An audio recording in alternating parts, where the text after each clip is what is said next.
Il était 7h30 du matin, mais au lieu de tremper une tartine beurrée dans un bol de café, Johan Diniz a pris la poudre d'escampette.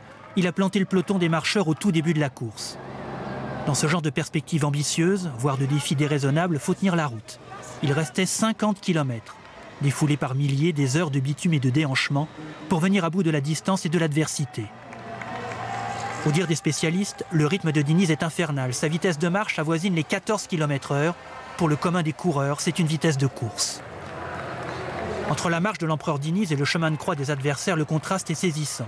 On traîne la jambe, on tire la langue, et parfois on renonce la mort dans l'âme. Diniz fait la course en tête avec presque 2 minutes d'avance sur ses poursuivants. C'est un cavalier seul. Pourtant, au bout de 3 heures de course, le cavalier a chuté sur l'asphalte catalan.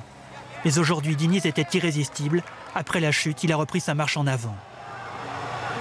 Après 50 tours de circuit en ville, en tête du début à la fin, Diniz signe une incroyable victoire en 3 heures et 40 minutes de marche. Il embrasse le bitume, il embrasse sa femme, il reprend son souffle. C'est le souffle de l'exploit. Je suis vraiment exténué.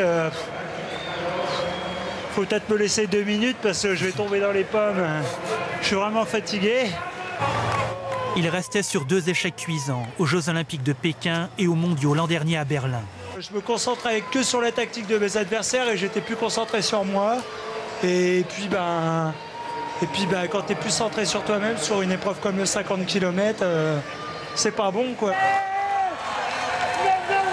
Dans le civil, Johan Diniz est facteur. Il est aujourd'hui champion d'Europe pour la 2e fois de sa carrière, vidé par la fatigue, électrisé par le bonheur de la victoire. C'est le facteur chance. Une belle moisson.